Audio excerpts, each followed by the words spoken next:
I'm your host, Marsha Florence with Just Dance Podcast Live. Thank you, ladies and gentlemen, for tuning in. Now, the last time you saw me, I was with a group of individuals in reference to a very serious topic. And so we wanted to finish with part 3 today. And not so much finish, but give you some more resourceful information in reference to the no fault auto funds reform information. Now, let me explain this to you as viewers. Some of you are excited to receive a check from your unemployment, or your insurance agencies in reference to the $400. But do you really know what that $400 mean? Do you know what that $400 determines for your future? So before you accept this $400, we'd like to get some more insight in reference to the catastrophic funds and what it means once this is dissolved. What does it mean when your auto insurance says you're not able to being cared for after so many weeks? You only have 6 weeks of care. You only have 2 months. You're limited. So before you accept this $400, let's get some more resourceful information to make sure you know that you're making the right decisions best for you and your family. So I want to bring today to our guest the CEO herself, Lisa Franklin of Warriors on Wheels of Metropolitan Detroit. Hey there, Lisa Franklin. Hello, hello, hello, hello, viewers. Marsha, how are you today? Good, good. Glad to have you join us, Lisa. Now, I know you heard me speaking to the viewers in reference to the auto reform, and a lot of people may have some mixed emotions about this, as well as they want to accept this $400. But if you could just do a little clarification for the viewers so they can understand where this $400 has come from, and how to determine if this is something they really want to accept without realizing what the meaning of it is behind it. Well, let me say this first to you, Marsha. I want to thank you as the producer of Just Ask Talk Show for giving us this platform to talk about what's happening. I was injured by a drunk driver in 1996, so I'm 25 years post of my automobile accident. Excuse me, I sustained a spinal cord injury, level T6. It was incomplete. A crushed right wrist, several broken ribs, and a closed head injury. And since my accident, I have received attended care. My family has been able to take care of me. I've been able to go to physical therapy, occupational therapy, psychotherapy, and also I had a PM&R doctor, and that is a physical rehab doctor.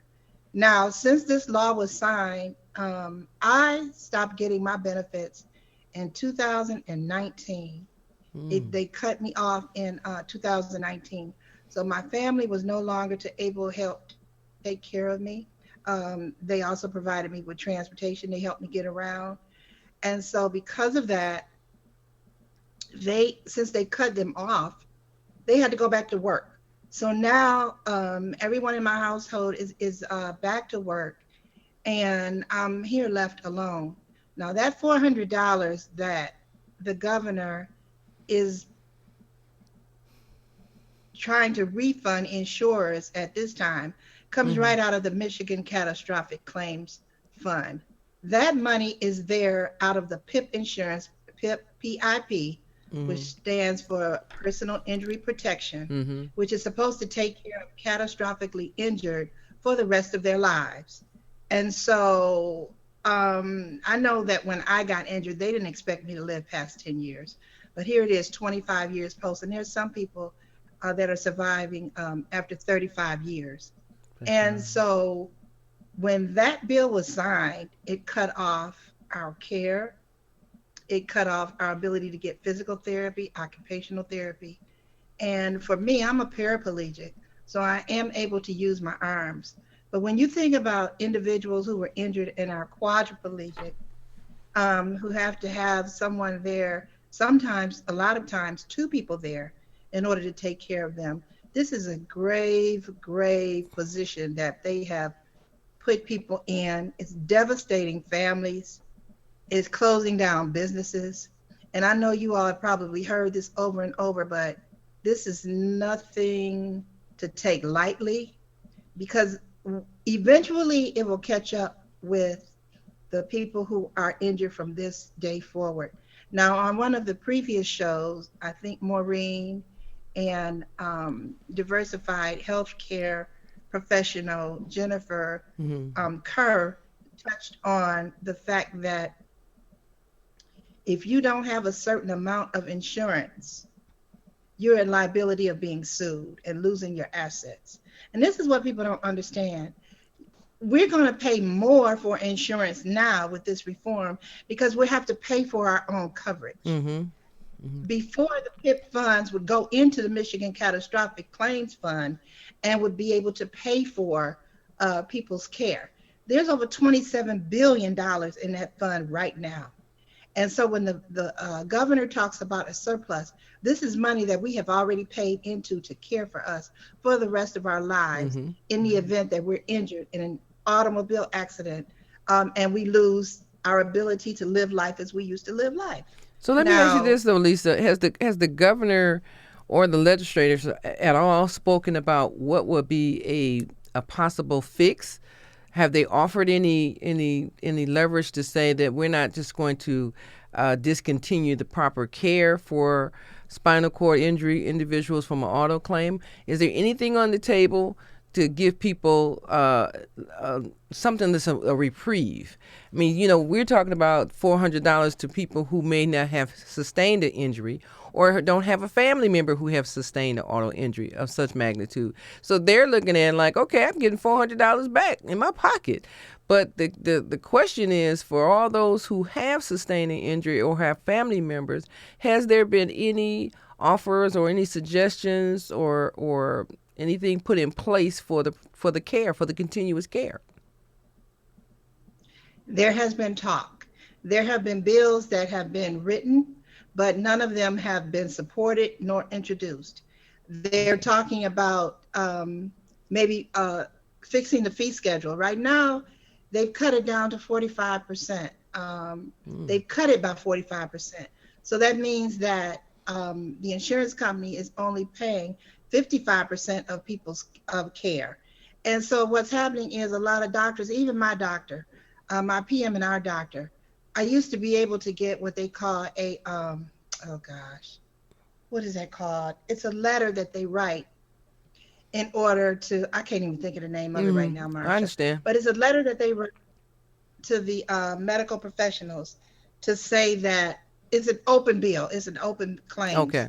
letter, open claims letter.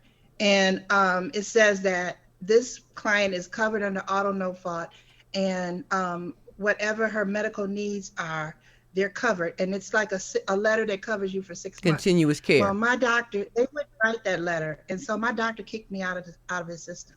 So I Wow. no longer have a PM&R doctor. Now, they're talking about putting the fee schedule back.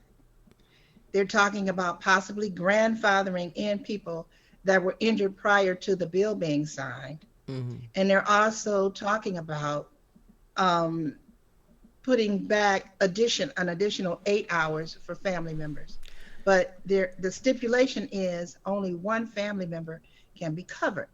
So Now, now it's when you just a when you say it like that, only one I mean, to me, I like to know who are the people that's making these decisions without the knowledge or understanding of how a person with an injury, as severe as they are not involved. Every time something happens, and you get people come along and say, "We're going to fix this. We're gonna do what we can to make this right."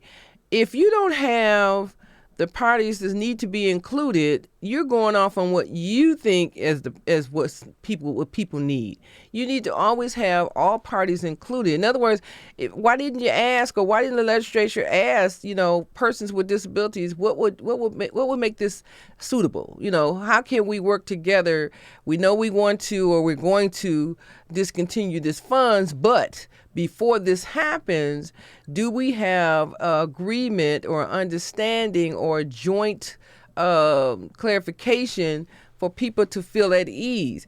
Now, as we spoke to, I believe it was Jennifer Carr, the case manager, she said this is a form of yes, Jennifer genocide. Kerr.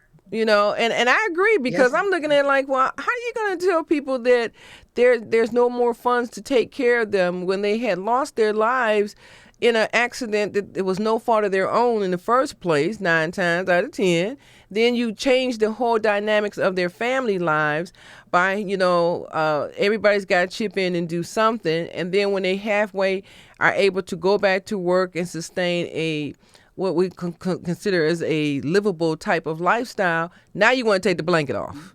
I mean, Right. to me, I'm trying to figure out, well, what if these are children? I mean, it could be anybody. What are we saying to a auto claim that has a child that was allowed or able to live, but still all the injuries will grow with him or her, and then the family is a young family just starting out, and they can't afford all the medical costs and supplies. What are we saying? Are we saying that we're going to open up the nursing home facilities, the assisted living facilities, and For overflood younger them with? people, right? It sounds like it. So I'm thinking that somebody's not listening, or the legislators don't have family members or close friends who have suffered from these type of injuries.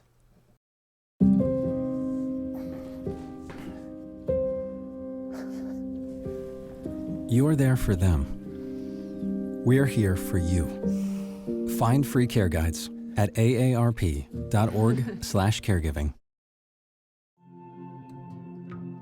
When I was growing up, my mom was extremely tidy. We were trained to put things back where we got them from. One day, when I walked into my mom's house, I felt like I walked to someone else's house. There was stuff everywhere. And just growing up the way I grew up, and to see this transition was very alarming. When Sean talked to me, it was a wake-up call, and that's when I went to the doctor.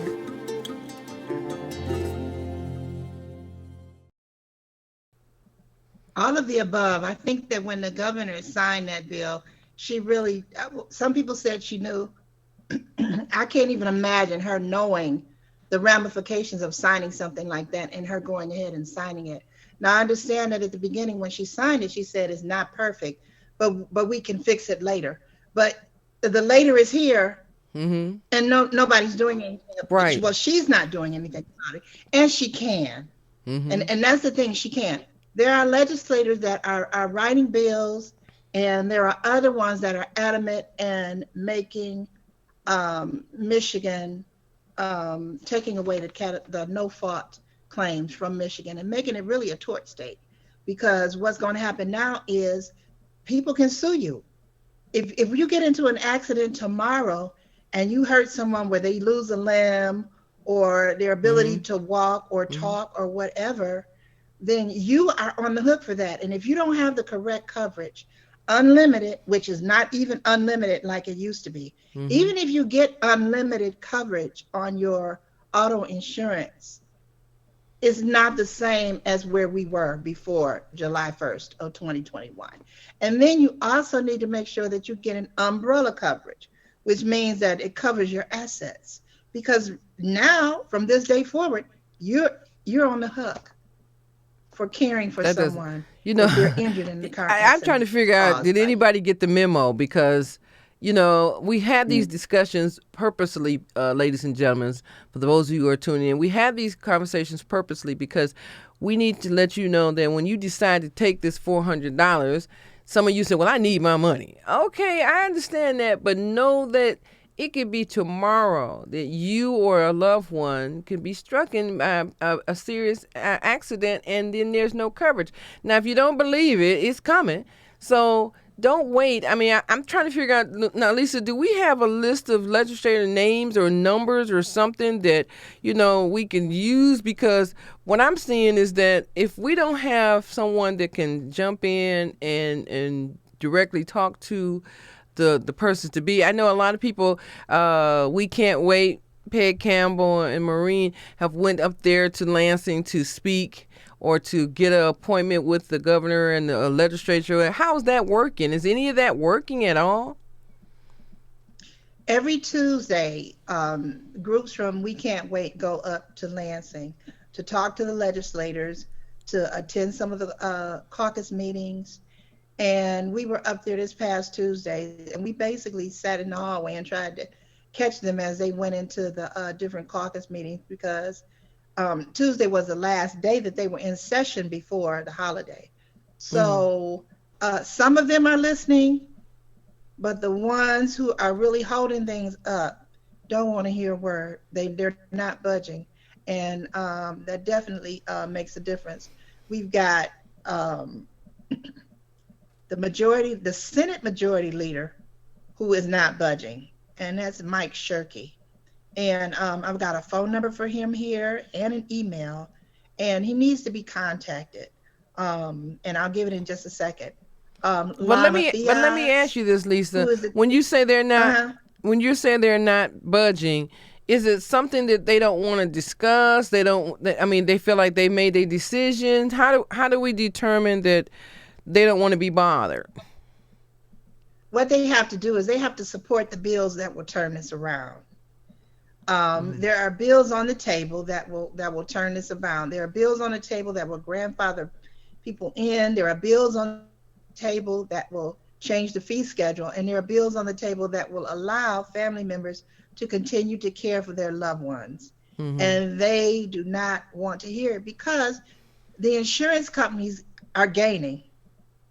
If that money is not spent by a certain time, that money goes back into the insurance company's pockets. And so these people are bought, and they don't care about the survivors that have been injured and that are losing their lives, being placed in nursing homes. We've got over 40 different companies that have shut down because of this. So even if they were to go back, the companies that are there now are still in place. They're actually paying for people to stay on out of their own pockets.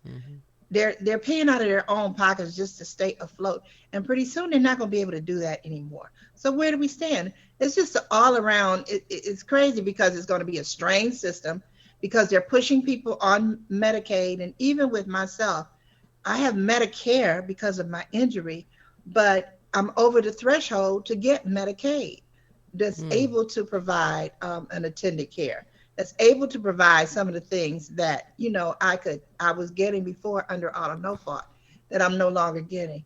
So it's just a bad situation. I am a person who has been very independent all of my life, even more so since my injury 25 years ago. And this has really stifled me. There's a lot of days. I don't want to say thank God for the pandemic, but because I'm able to do meetings at home on Zoom, I can still function and be able to run the organization and have meetings and participate in some of the injustices that go on with people with disabilities in this country. But if I had to go out of this house every day like I used to, or at least 3 or 4 times a week, I can tell you that I would not be able to do that. Right. And what I'm afraid of is that I myself, as an individual, as independent as I am, would be one of those ones ending up in a nursing home because I don't have the care that I used to get to keep me safe, to keep me healthy. And it's really sad. I just kind of wonder how did this particular bill come into effect? I mean, who sat back and said, you know what, where's all that money going to? People paying a lot of money. I mean, we known for years that Michigan was considered one of the highest auto insurance rates, so we knew that and we were used to it. But how in the world did the funds to care for people get affected by the cost of insurance? I don't get it. I mean, you want to revise this policy to make it so that young people can have a decent amount to pay for their insurance. Seniors can, no longer have to pay over the top. But then you're taking out the most important part of all, which is the critical care of an individual if something should happen. I mean, a lot of people might not know it, but I'm a survivor of an auto claim accident, and just the devastation of it all. You on your way home, work, whatever, and you sustain an injury with a magnitude that you don't even know. People can't even imagine unless you become a part of quote this club. Once you injured, if you're able to survive it, great, but you're never the same.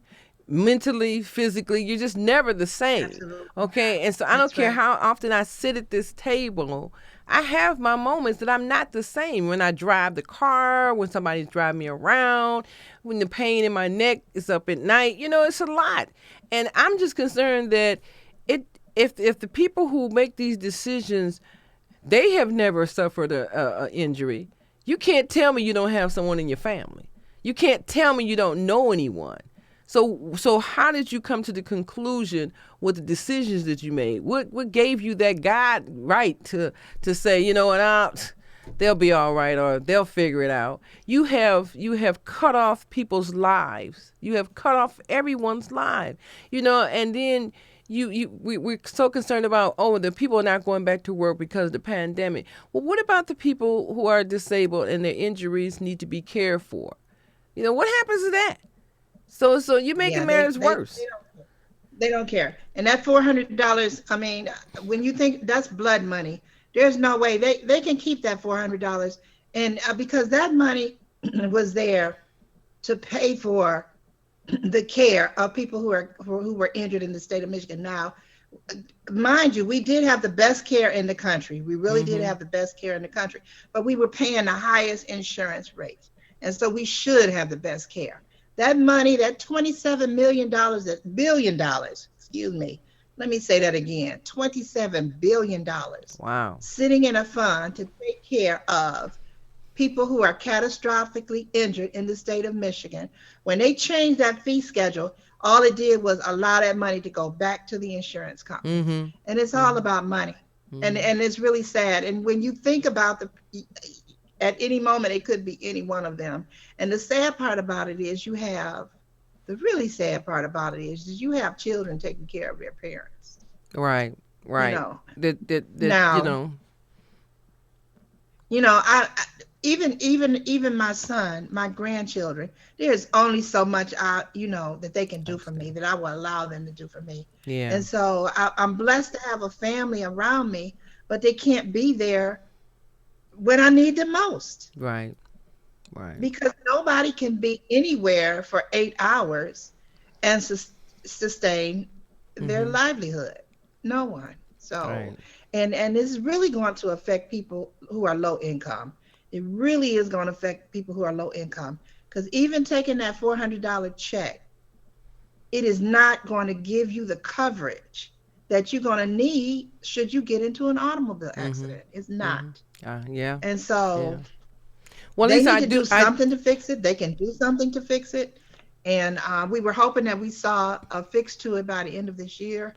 But they've had the last section. And I think the next session, when we go back in January, I thought I had. Well, I do know you have the list of legislators that people can email and call. So unfortunately, we don't have that on our system. But ladies and gentlemen, we will post that on Facebook now. So don't think you don't have access to find out who your legislators are. So, sorry about that today, but yeah, we'll help post that out, Lisa, with a note so that people can consider writing their letters to their legislators and ask, how can we fix this, or take some suggestions or recommendations on before you just say, it's a wrap. So are we asking the viewers to do that? Do we need people to support the fact that this bill should not go into full effect without some type of grandfathering in, or some type of fix that, that will cover the care for the past and present people who may be affected by this law? Well, we need to tell them, don't forget the survivors. They're not even thinking about the people who depend on this care. And if they force us into a nursing home, they're going to have to pay anyway. They're going to have to pay anyway. Where they're putting us in a position right now, if I have to get services from Medicaid, it's still the government. They're still going to have to pay for me to get what I need to be whole. But we need the ones to be contacted who can make a difference in this, and that would be the governor. And I can give you her phone number right now, 517-373-3400. And then her email address, is Gretchen.Whitmer. That's GRETCHEN .Whitmer, WHITMER at Michigan.gov. And then Shirkey, Senator Shirkey, he's the Senate Majority Leader, and he's refusing to budge on this. His number is 517-373-5932, and his email address is SEN for Senator, SEN, M for Mike, and then Shirkey, his last name, SHIRKEY. So that's Sen M Shirkey at Senate, SENATE .Michigan.gov. And then the other one that's really important to send and call is Senator Lana Theos. And she's the chair of the Senate Insurance and Banking Committee. And her number is 517-373-2420. And her email is is that a period? Let me see. Well, I tell you what, Lisa. Theos, THEIS, at senate.michigan.gov. So that's SEN, SENL, Theos, at senate.michigan.gov. And her name is Lana Theos. So I tell you what, Lisa, and then we have to wrap this up, but I will make sure that we post those three. I just wanted those three in particular to be brought out. Sharsky, Leonard, and Whit. What we need to do is take that little $400 check up there on the lawn of the Capitol building and tear it up. Don't lose it. Don't lose it on the network. Don't lose it.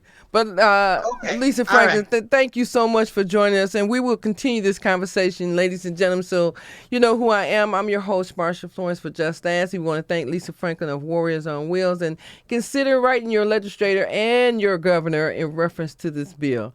I'm your host, Marsha Florence, and what do I always say? If you know a person with a disability, or if you just have a general question, don't be afraid to ask. I'm your host. Thank you.